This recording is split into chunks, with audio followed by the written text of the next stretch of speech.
अपनी नई जिंदगी का निर्माण करने के लिए आपको अपने थॉट्स पर कंट्रोल होना चाहिए, शांति महसूस करनी चाहिए और अपने बिहेवियर पर ज़्यादा फोकस करना चाहिए। लेकिन सबसे बड़ा सवाल ये आता है कि आप ये सब कैसे कर सकते हैं। इसका केवल एक जवाब है और वो है मेडिटेशन।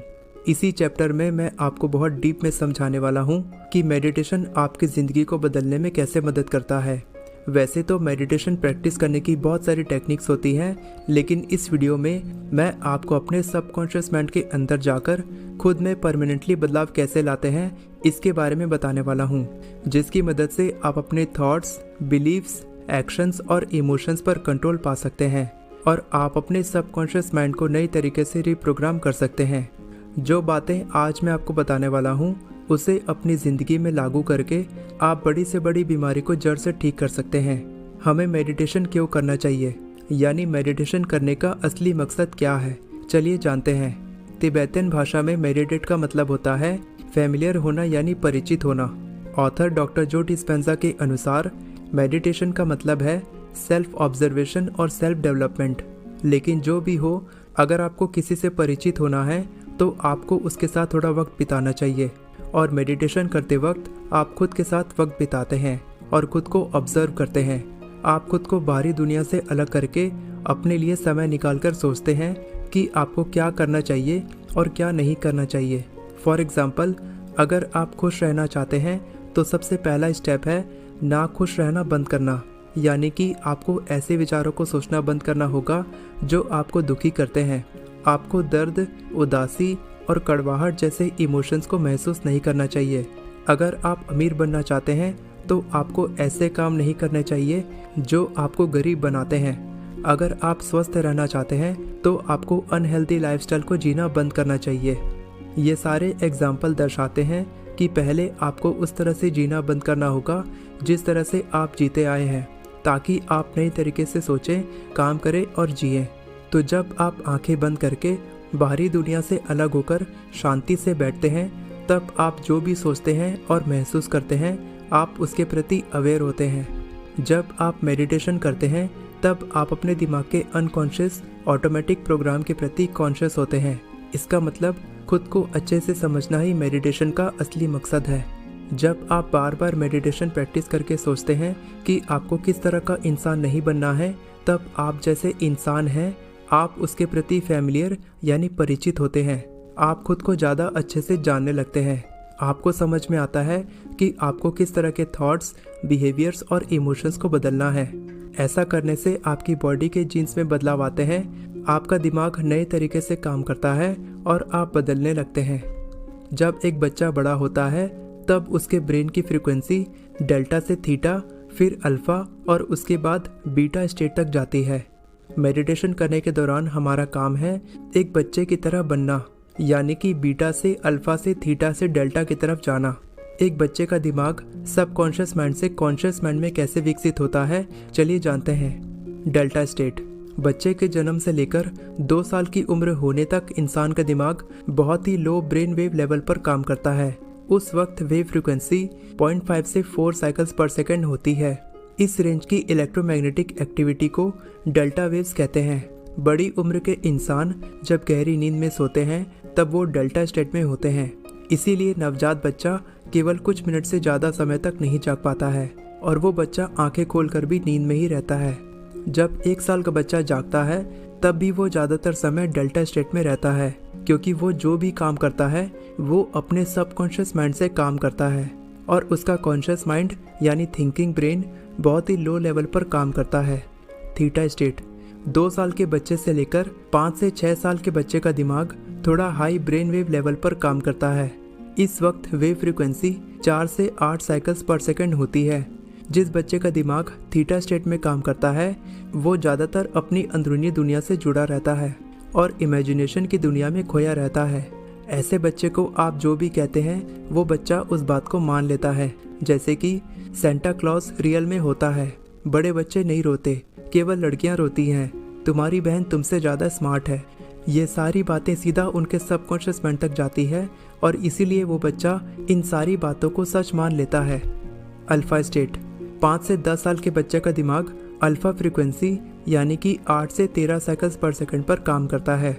इस स्टेट में एनालिटिकल माइंड विकसित होना शुरू होता है। जिस बच्चे का दिमाग अल्फा स्टेट में काम करता है वो बच्चा चीज़ों को समझना और उसका कंक्लूजन यानी निष्कर्ष निकालना शुरू करता है। साथ ही वो अपनी अंदरूनी दुनिया की इमेजिनेशन को बाहरी दुनिया की तरह सच मानता है और इसीलिए ऐसे बच्चे दिखावा करना पसंद करते हैं। अगर आप किसी बच्चे को कह दें कि समुद्र की डॉल्फिन बनकर दिखाओ या सुपर हीरो की तरह एक्टिंग करके दिखाओ तो कुछ घंटों के बाद भी वो बच्चा उसी कैरेक्टर में रहता है। बीटा स्टेट 8 से 12 साल के बच्चे का दिमाग बीटा फ्रीक्वेंसी यानी कि 13 साइकिल्स पर सेकंड से ज़्यादा फ्रीक्वेंसी पर काम करता है। 12 साल की उम्र के बाद कॉन्शियस माइंड और अनकॉन्शियस माइंड के बीच का दरवाज़ा बंद हो जाता है। बीटा वेव लो, मिड और हाई रेंज बीटा वेव में बटा है। जैसे जैसे बच्चा जवान होता है उसका दिमाग लो रेंज बीटा से मिड और हाई रेंज बीटा वेव तक जाता है। बड़ों में ये ब्रेन वेव्स कैसे काम करती है चलिए जानते हैं। बीटा स्टेट जब आप इस वीडियो को देख रहे हैं तब आपका दिमाग आपकी अंदरूनी और बाहरी दुनिया के बीच मतलब समझने की कोशिश कर रहा है और ये सारी चीज़ें आप अपने कॉन्शियस माइंड से समझ रहे हैं। अल्फा स्टेट 80% इन्फॉर्मेशन आपकी आंखों के द्वारा आपके दिमाग तक जाती है और जब आप आंखें बंद करते हैं तब आप अपनी अंदरूनी दुनिया पर फोकस करते हैं और आपके दिमाग तक बहुत कम इन्फॉर्मेशन पहुंचती है। आपके दिमाग की ब्रेन वेव धीरे होते हुए अल्फा स्टेट तक जाती है। आप रिलैक्स होते हैं, अपनी बाहरी दुनिया की चीज़ों से अलग होते हैं और आपका पूरा ध्यान केवल अपनी अंदरूनी दुनिया पर होता है। आप कम सोचते और समझते हैं। अल्फा स्टेट में आप बहुत ही हल्का मेडिटेटिव स्टेट में होते हैं। अपनी डेली रूटीन में बिना ज़्यादा एफर्ट किए आपका दिमाग अल्फा स्टेट में आ जाता है। फॉर एग्ज़ाम्पल एक लेक्चर में जब आप किसी कॉन्सेप्ट को समझते हैं तब आपका दिमाग लो से मिड बीटा रेंज पर काम करता है। जब उस टॉपिक में आपको कुछ बहुत ही इंटरेस्टिंग लगता है और आप उसे अपनी ज़िंदगी में लागू करना चाहते हैं तब नेचुरली आपका दिमाग रुकता है और वो इन्फॉर्मेशन आपके अल्फा स्टेट में चली जाती है और एक जादू की तरह वो चीज़ आपको हमेशा याद रहती है। थीटा स्टेट बड़ों के दिमाग में थीटा वेव तब काम करती है जब वो व्यक्ति आधा जगा हुआ और आधी नींद में होता है, यानी जब उसका कॉन्शियस माइंड जगा होता है और उसकी बॉडी कुछ हद तक नींद में होती है। इसी स्टेट में हिप्नोथेरेपिस्ट आपके सबकॉन्शियस माइंड तक अपनी बात को पहुंचाने में कामयाब होते हैं क्योंकि थीटा स्टेट में आपके कॉन्शियस माइंड और सबकॉन्शियस माइंड के बीच कोई बैरियर यानी अवरोध नहीं रहता। डेल्टा स्टेट में आप गहरी नींद में रहते हैं। इस स्टेट में आप बहुत ही कम कॉन्शियसली अवेयर होते हैं और आपकी बॉडी अपनी मरम्मत में लगी रहती है। इससे आपको समझ में आता है कि जब आप धीमी ब्रेन वेव स्टेट में जाते हैं तब आप अपने सबकॉन्शियस माइंड की अंदरूनी दुनिया के और अंदर जाते हैं और इसका उल्टा भी होता है। जब आप तेज ब्रेन वेव स्टेट में जाते हैं तब आप ज़्यादा कॉन्शियस होते हैं और आपका फोकस बाहरी दुनिया पर होता है। लगातार प्रैक्टिस करने से आप अपने दिमाग से ज़्यादा परिचित होते हैं। आप अपने दिमाग के ब्रेन वेव पैटर्न को ज़्यादा अच्छे से महसूस कर पाते हैं। आपको समझ में आता है कि कब आप अपने बीटा स्टेट में सोच रहे हैं। आप खुद को ऑब्जर्व कर पाते हैं कि कब आप अपने प्रेजेंट मोमेंट में न रहकर अपने पास्ट के इमोशन से घिरे रहते हैं। आपके दिमाग पर 3 लेवल्स में बीटा वेव्स काम करती हैं। नंबर 1 लो वेव बीटा लेवल। इसकी रेंज 13 से 15 हर्ट्ज होती है। जब आप एक किताब पढ़ते हैं और आप उस किताब को पढ़कर खुश होते हैं तब आपका दिमाग लो बीटा वेव रेंज पर काम करता है। Number 2 mid wave beta level. इसकी रेंज 16 से 22 हर्ट्ज होती है। आपका दिमाग इस रेंज में तब काम करता है जब आप बाहरी दुनिया से कोई इन्फॉर्मेशन लेते हैं। मान लीजिए आप किताब पढ़ रहे थे और मैंने आपसे पूछा कि आप क्या पढ़ रहे हो और आप उस टॉपिक को मुझे समझाने की कोशिश करते हैं तब आपका दिमाग इसी रेंज में काम करता है। Number 3 high wave beta level. इसकी रेंज 22 से 50 हर्ट्ज होती है। आपका दिमाग इस रेंज में तब काम करता है जब आप किसी चीज़ को लेकर बहुत परेशान होते हैं और स्ट्रेस में रहते हैं। दुनिया में ज़्यादातर लोगों का दिमाग हाई वेव बीटा रेंज में काम करता है। इसी वजह से वो लोग हमेशा गुस्सा, डर, उदासी, डिप्रेशन, एग्रेशन और फ्रस्ट्रेशन जैसी फीलिंग्स को महसूस करते हैं।